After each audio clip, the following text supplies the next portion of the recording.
Welcome back to Conflicts of Interest. This is episode 590. I'm the host of the show, Kyle Anzalone. A lot of news to talk about on today's show. So Share the Show is hosted at the Libertarian Institute. We repost the show on the blog at antiwar.com, YouTube, Rumble, or Odysee for the video show. And of course, it's anywhere you could listen to audio podcast. Additionally, follow me on Twitter at KyleAnzalone_, where I post all the shows I do and then all the articles I write as well. So never miss any of my content if you are following me on Twitter. Let's get into the news today. Democrats protect Speaker Johnson from Green's effort to oust him. So House Democrats protected House Speaker Mike Johnson, Republican from Louisiana, from Representative Marjorie Taylor Greene's effort to oust him on Wednesday after he pushed forward a $95 billion foreign military aid bill, including $61 billion for the Ukraine proxy war. The House voted overwhelmingly 359 to 43 to table Greene's effort, with only 32 Democrats and 11 Republicans voting against the motion. In contrast, every Democrat voted to oust Kevin McCarthy when he was Speaker last year after Representative Matt Gaetz filed a motion to vacate from him. And so these are all Republicans, of course. According to the New York Times, members of the minority party in the House have never before voted to prop up another party speaker, and the move demonstrates strong bipartisanship for foreign interventions. Democrats had signaled that they would protect Johnson if he held a vote on Ukraine aid. And so I think there's something very important here, right? We are told as the American people every day that, our lives aren't better. The government isn't functioning as it should because the Congress is too divisive. They're too divided on key issues. And here you actually have something, a move of bipartisanship that has never been seen before in the hundreds of years of America, right? This is the first time, according to the New York Times, that something like this has ever happened. And so we actually see there is historic bipartisanship. There is a lot of things that Congress is doing right now that Congress could probably stop if they want to really cite the Constitution, but rather they're engaging in this bipartisanship, which we are again told daily on a daily basis doesn't exist. Republicans and Democrats hate each other. They're at their throats at historical levels, and yet when things like this happen, we see the truth that the Republicans and the Democrats are against the American people together to benefit themselves, to benefit their donors, to benefit the establishment that exists in Washington, D.C. So Greene and a few other Republicans have been critical of Johnson for putting forward the foreign military aid bill without getting any concessions on the border or immigration policies. Given the choice between advancing Republicans' priorities or aligning with the Democrats to preserve his own personal power, Johnson regularly chooses to ally himself with the Democrats, she has said on the House floor. After the vote, Greene told reporters that Democrats now control Speaker Johnson. And, for you guys who listen to the show, I'm not very concerned about the border issue. It's just not a top concern of mine. I don't really care if we strengthen the border or not. But I do understand from the Republican perspective that they said that they would not vote for this bill unless they got concessions on the border, and they got none of the concessions on the border in all the foreign aid spending.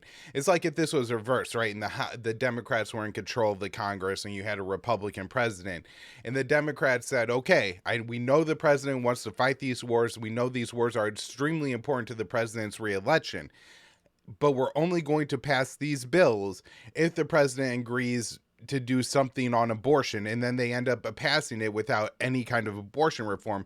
Of course, it would be like, why did they sell out their base so badly here? And why aren't Republicans more upset with the speaker? There's only a very few number. And it's, of course, because they wanted him to do what he did. Mike Johnson and the rest of the Republicans, they want this war in Ukraine to go on. Even if it benefits Biden's reelection hopes, they know that it benefits their reelection hopes too, because the military-industrial complex money will keep rolling into their campaigns.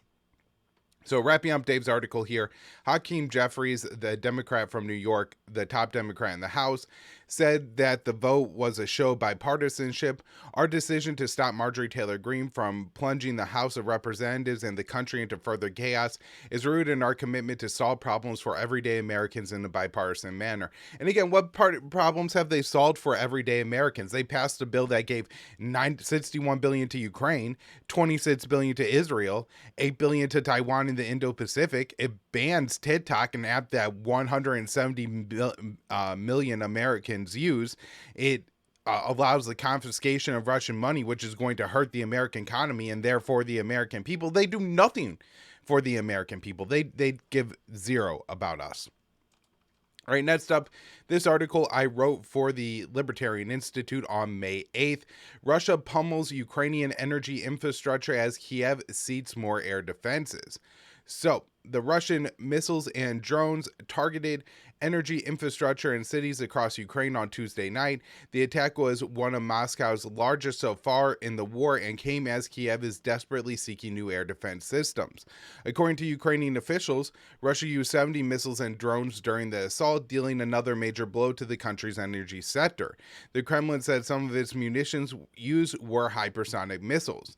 The Russian Defense Ministry said in a statement, the goal of the strikes was achieved. The designated targets were destroyed. The attack substantially degraded Ukraine's capabilities for rolling out military products and deploying Western-made armaments and military equipment to the line of combat engagement.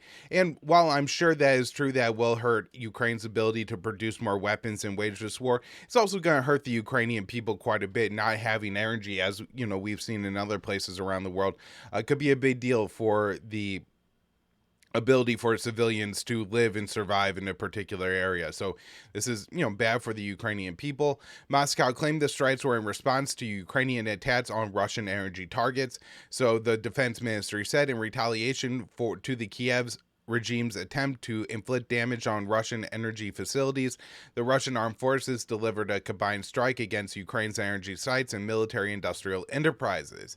And so this is something that the U.S. had told and warned Ukraine about before Ukraine started heavily targeting Russian energy infrastructure and targets inside of Russia was going to respond by hitting Ukrainian energy infrastructure. And of course, Ukraine's Western backers knew they didn't have the air defense munitions to send to Ukraine. And so Zelensky is sitting there pleading with the West to send him more air defenses, but he's also doing things in the way he's conducting this war by authorizing and carrying out attacks in Russia and targeting civilian targets. It would be one thing to say, you're tying Zelensky's hands too much if you're telling him he can't hit military targets inside of Russia, but he's also hitting civilian targets inside of Russia. And we're not surprised to see this major Russian retaliation in response. And I'm sure even the White House isn't, because they warned Ukraine this is what was going to happen.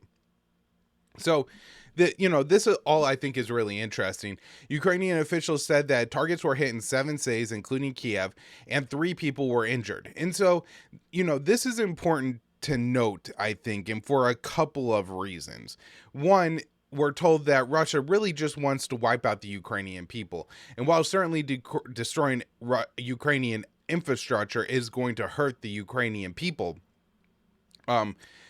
we do see with these attacks that the goal cannot be just mass destruction, that these attacks have to be highly planned out and highly accurate, or they would be killing far more people than that they end up killing in these attacks. And we see this time and time again. This isn't to glorify what Russia is doing. As I have said, this is going to hurt the Ukrainian people. This isn't a good thing.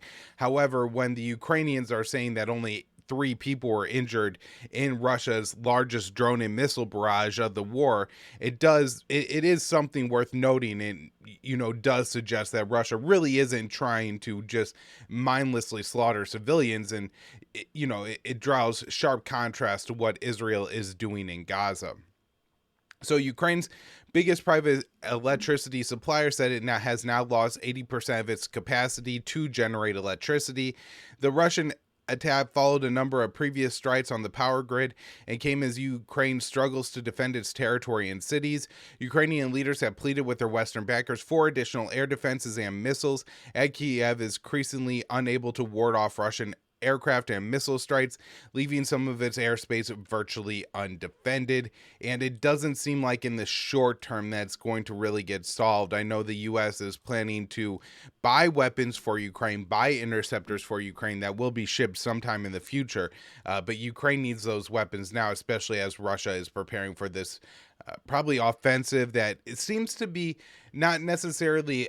I'm not sure if we're going to look back and we're going to say the offensive is really already underway at this point. Russia seems to be dialing it up at various places along the front lines in a very slow manner. Maybe they do in a month from now, in a couple weeks from now, they send a large number of troops at a particular area, and then we say, this is, the Russian offensive. But currently ongoing, Russia is just chewing up and taking Ukrainian territory little by little and making gains on the battlefield.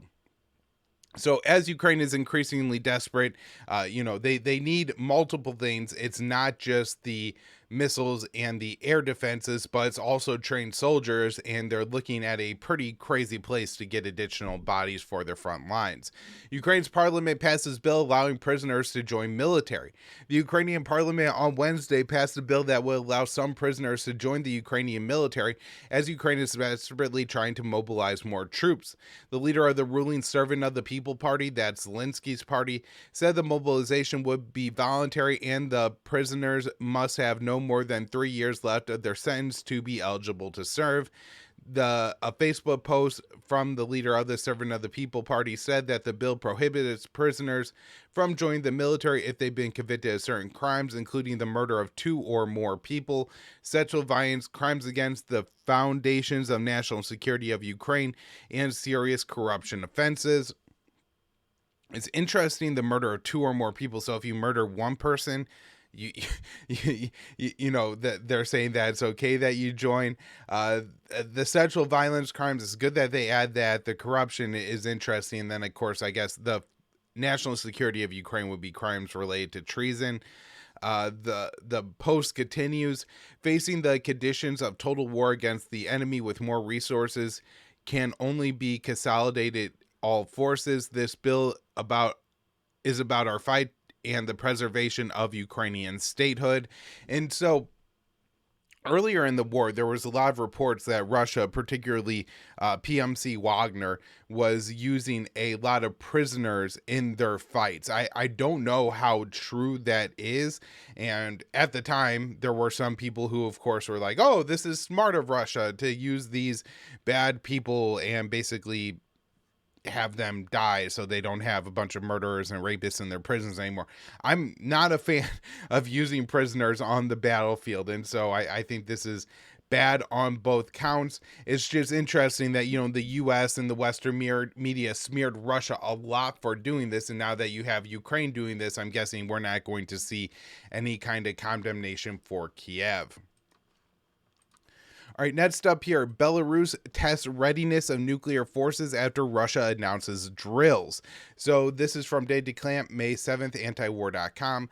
Belarus announced on Tuesday that its military was conducting a drill on the readiness of its forces to use tactical nuclear weapons, which Russia recently deployed to the country.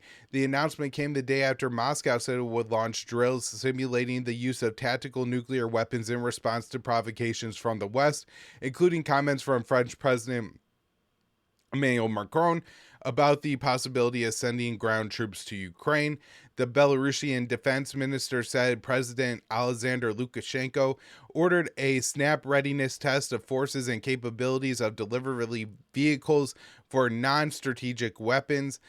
The state secretary of the Security Council of Belarus said the drills were being conducted against the backdrop of the actions of the Russian colleagues for the use of non-strategic nuclear warheads, and it is fully coordinated with them. The Belarusian drills will involve an Islander missile system battalion and a squadron of Su-25 airplanes. According to the Russian TASS agency, Moscow has given the Minsk the nuclear capable missile system and assisted in retrofitting Belarusian aircraft to enable them to carry nuclear munitions. Russian President Putin first announced in March of 2023 that Russia will deploy nuclear weapons to Belarus. To justify the decision, he pointed to NATO's nuclear sharing program, under which the U.S. has nuclear weapons deployed to Germany, the Netherlands, Belgium, Turkey, and Italy, with Poland also requesting that they get nuclear weapons and become a part of that program. All right, let's talk about what is happening in Rafah, and this is pretty much all bad, horrific news to get into today. Israel captures Rafah border crossing, cutting off aid. So this is from Dave DeCamp, May 7th, antiwar.com. The Israeli military announced on Tuesday that its ground forces captured the Palestinian side of the Rafah border crossing, cutting off a vital aid route as Palestinians are facing starvation. And so that border does remain closed as we get into this. So this is Dave's update on May 8th. Rafah border crossing remains closed as Israel tightens starvation blockade. The Rafah border crossing into Gaza remained closed on Wednesday following its capture by Israel, cutting off vital deliveries under the UN's World Food Program aid deliveries, and the World Food Program warned Palestinians in northern Gaza are already facing a full-blown famine. So Israeli sources told the Times of Israel that the Rafah crossing will remain closed amid Israeli military operations on the Palestinian side. It is unclear how long that will be. The U.S. claims that it's opposed to Israel restricting aid shipments into Gaza, but President Joe Biden backed Israel's operation to capture the crossing, which tightened the starvation blockade. Israel claims on Wednesday that the nearby Karim Shalom crossing, which connects Gaza and southern Israel, was reopened, but both the U.S. and UN said no aid is entering Gaza via that crossing since there is no one to distribute it and there is an active military operation in the area. Gaza's border officials said since their employees came under fire when trying to approach the Karim Shalom crossing. And so this is something really important that we talked about in this show, but gets almost no coverage or discussion in the U.S. mainstream media. And that is, you can't just open and close border crossings and expect, we're just rerouting trucks through a different crossing. That's not how this works. With an active military war going on, this whole process is very complicated. The infrastructure is in Rafah, and so now these aid groups, if they start using this crossing, they're going to have to find and coordinate with the Israeli military how they're going to get from this crossing to their warehouse. They're going to have to establish safe zones and transit routes and all these different things, and this is very dangerous because we have seen that Israel tends to bomb aid convoys and things like that, and so moving them around is going to create confusion and lead to probably even more attacks on aid groups and aid convoys and things like that. Only the northern Erz border crossing remains open, and only a small number of trucks have entered. Israeli authorities said 60 trucks came through that border crossing on Tuesday, which is just a fraction of the 500 aid groups say is needed at a minimum, a level that has not been reached since October 7th. And it's important to note there that 60 is near the absolute bottom. I think in February there was a week where there was only an average of 50 aid trucks entering Gaza a day, but 60 is back near the bottom. And this is what the Biden administration has touted, that they've helped the Palestinians by getting more aid into Gaza, and yet Israel keeps closing and tightening the grip and strangling the people more and more and more.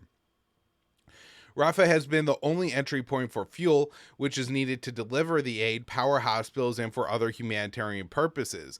The UN's Child Relief Agency, UNICEF, said the closure of the Rafah crossing threatens the entire humanitarian relief effort. So UNICEF spokesperson Ricardo Pires said, according to the Washington Post, with that crossing now closed, our whole humanitarian operation on the ground is compromised. If the crossing is not urgently reopened, the entire civilian population of Rafah and in the Gaza Strip will be at greater risk of famine, disease, and death. Israel took control of the Rafah crossing as the construction of a $320 million U.S. build pier off the coast of Gaza was completed. It is unclear when it will start bringing in aid shipments. The U.S. U.S. built the pier instead of pressuring Israel to open up more land crossings, which are by far the most effective way to get aid into the Strip. And we are only talking about 90 trucks worth of aid entering Gaza through that pier every day. And that's if things are, humming along ideally, which I think we'll be lucky to see that given what that pier looks like. I don't imagine it's going to help transit that much aid into Gaza, but we will see. So this one, Dave DeCamp, May 7th, antiwar.com. Biden gave Netanyahu the green light to capture Rafah crossing. So President Biden and Israeli Prime Minister Netanyahu discussed Israel's plan to capture the Rafah border crossing in southern Gaza before the Israeli military launched the operation, Axios reported on Tuesday. The report said that the operation didn't cross Biden's red line, although it's unclear if the U.S. has actually set red lines for Israel. U.S. officials have said they're opposed to a major operation in Rafah since it would incur huge civilian casualties, but the capturing of the border crossing will have a devastating impact on civilians since it will cut off vital aid deliveries. It's unclear when or if they will resume. A senior Israeli official told Axios that during a call with Netanyahu, Biden didn't pull the handbrake on the capture of the Rafah crossing. During the call, two officials from the U.S. said Biden didn't view the current Israeli operations as a breaking point in relations. On Tuesday, the White House National Security Council spokesperson John Kirby said that the U.S. would not be opposed to the operation. We've been very consistent about our concerns about a major ground operation in Gaza that would put at great risk the refugees that are still there, and nothing has changed about that. The Israelis have told us that's not what this is. He said that Israel has assured the U.S. that the operation was a limited scope, scale, and duration, and aimed at cutting off Hamas's ability to ship arms across the Rafah border. Israeli tanks and soldiers took the border crossing as Israeli strikes pounded Rafah, killing at least 23 people, including 5 women and 6 children. So one potential plan for the border crossing is to turn it over to a private U.S. security firm. Haaretz reported on Tuesday that the U.S., Israel, and Egypt have agreed that control of the Rafah border crossing that connects Egypt to Gaza will be handed over to a private American security firm. The report came after Israel captured the border crossing in an operation that was approved by the Biden administration.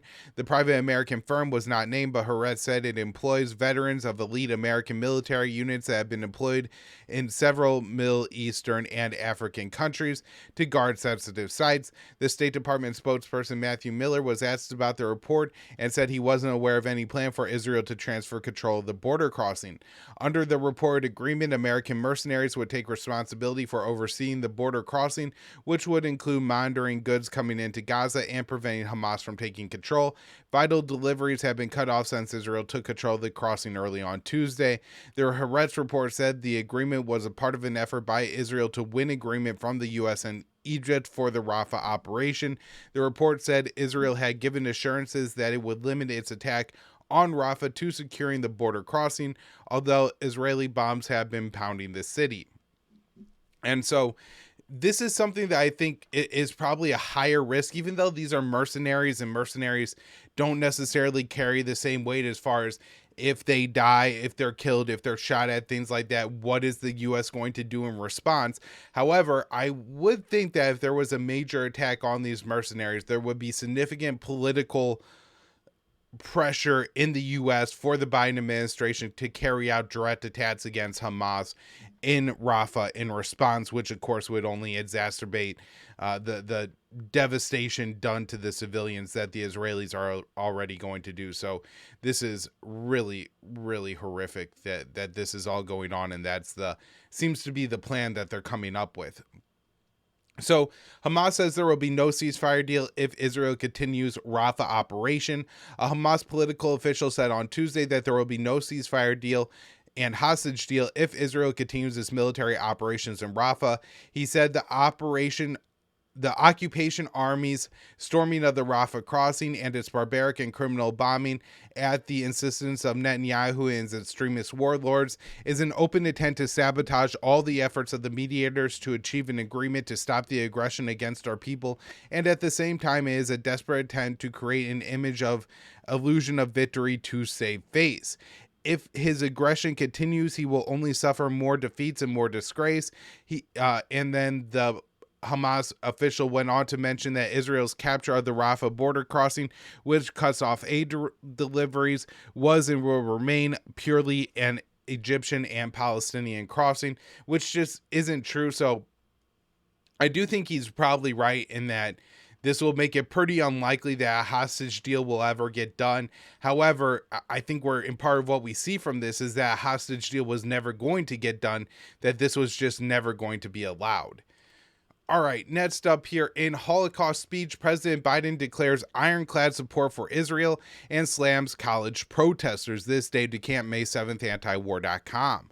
On Tuesday, President Biden delivered a speech at the Holocaust Memorial Museum's Day of Remembrance ceremony and declared his support for Israel remains ironclad, demonstrating that he will continue to support Israel's slaughter of Palestinians in Gaza. My commitment to the safety of the Jewish people, the security of Israel, and its right to exist as an independent Jewish state is ironclad, even if we disagree. Which is, this really crazy statement that American politicians continue to make, which is we must support Israel even if Israel is doing things that we don't like. Why must we continue to support Israel if they're committing a genocide? Why must we continue to support Israel if they're not benefiting American security?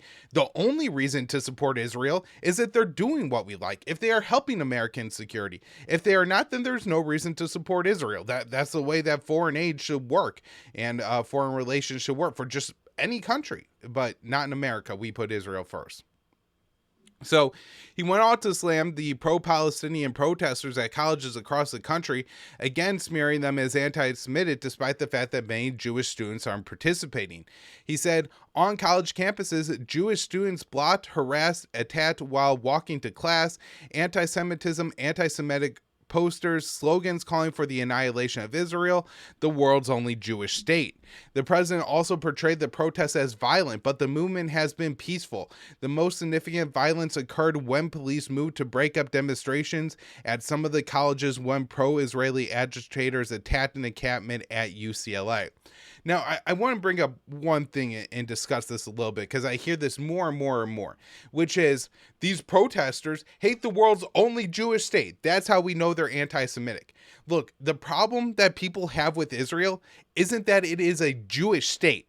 It's that it is a Jewish state. However, the borders that they draw contain a population that's a majority non-Jewish, right? The problem isn't that there are people who are Jewish who want to have a Jewish state. The problem is that there are people who are Jewish that want to have a Jewish state and then also claim land that a whole bunch of non-Jews live on and just subject them to their rule, right? That's the problem here. And Netanyahu has made this clear. He has said that Israel is not a state of all of its people. And he made these comments after Israel passed the Jewish nation state law, which, just openly declared that Israel is a state for Jews, not for Muslims or other people who have lived in Palestine forever and is now within territory that is occupied by Israel. So, this is the particular issue here.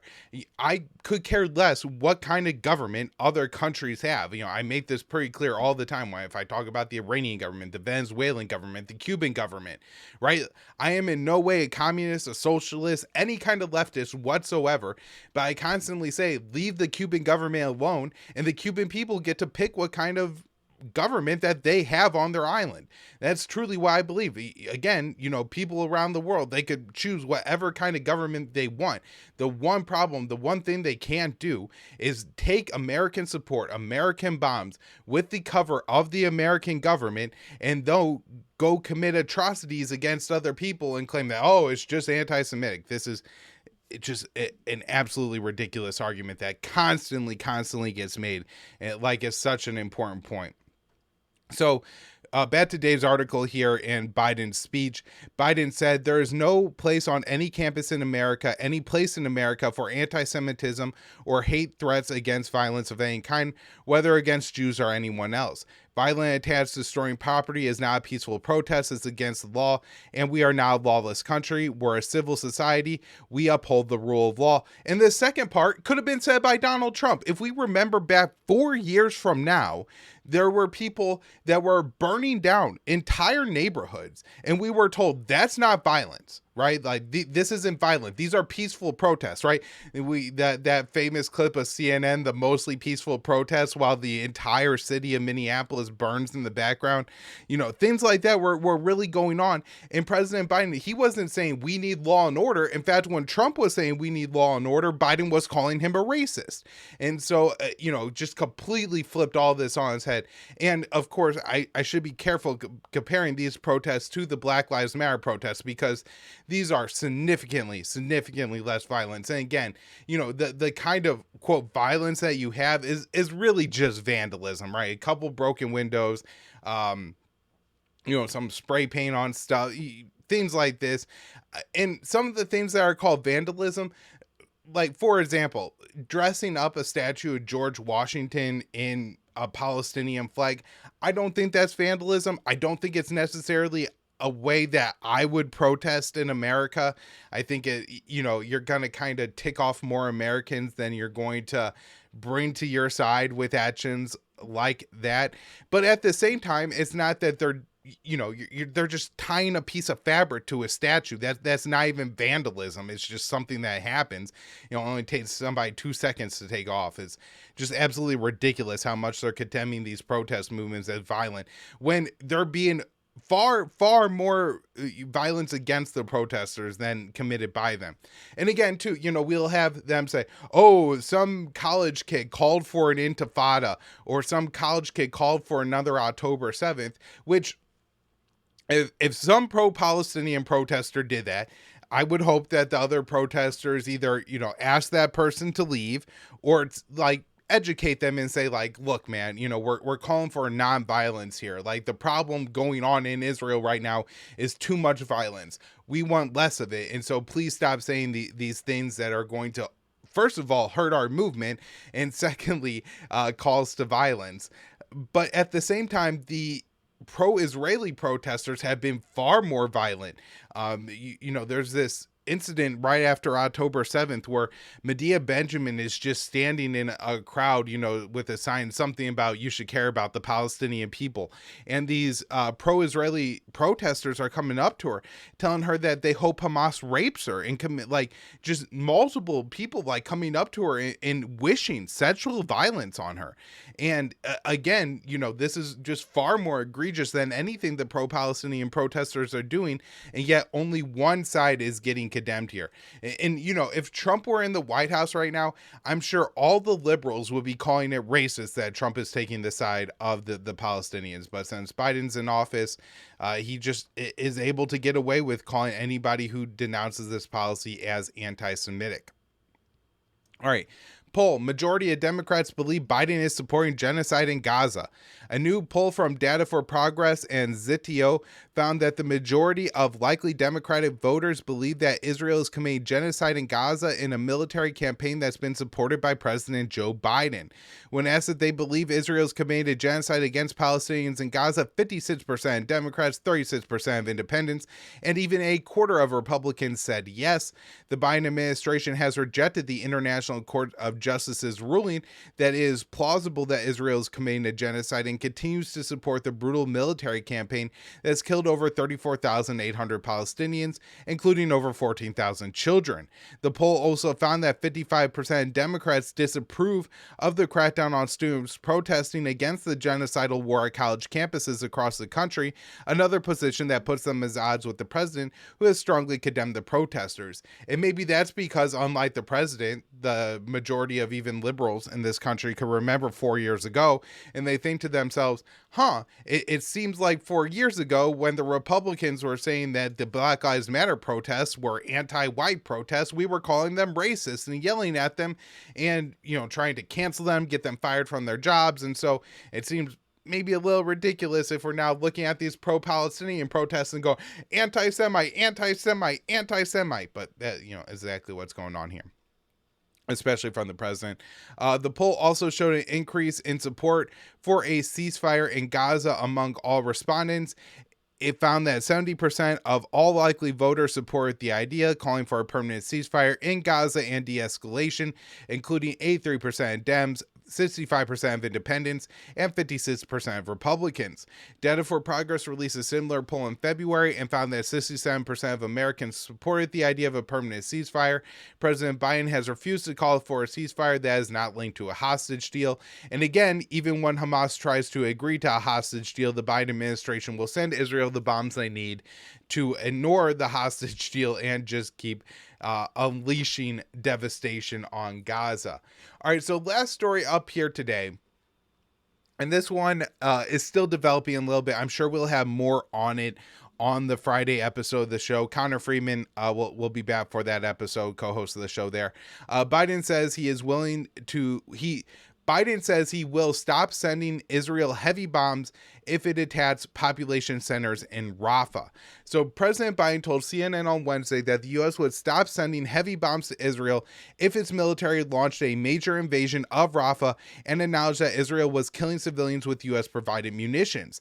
The comments marked the first time that Biden appeared to put conditions on U.S. military aid to Israel, but it might not make a difference. A U.S. official told the Washington Post a day earlier that Israel had already had enough munitions supplied by the U.S. and other countries to launch a full-scale assault on Rafah.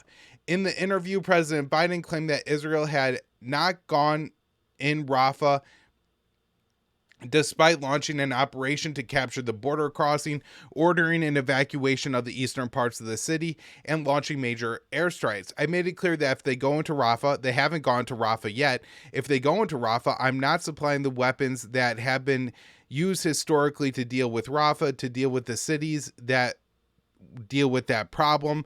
They haven't gone into population centers. What they did is right on the border and is causing problems with right now in terms of Egypt, which I worked very hard to make sure have a relationship and help.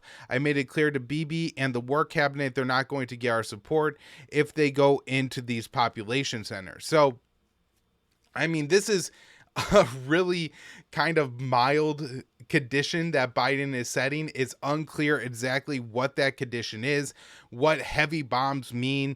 And of course, if Israel already has all the weapons it needs to invade Rafah, would Biden deny Israel these same weapons if Israel is saying, well, we need them to fight Iran, Hezbollah, or someone else, Hamas somewhere else in Gaza? I'm sure he would. So I suspect that this is being maybe in a way misreported, and we will see how this develops. Again, my guess is that eventually the Biden administration comes out and clarifies that we're actually not putting conditions on U.S. aid to Israel. We have ironclad support for Israel. We're just going to be careful about how Israel moves forward with its invasion of Rafah, but they're never actually going to really hold up or do anything that really impacts U.S. military support for Israel. Could be wrong about that, but that is kind of how I'm looking at this point.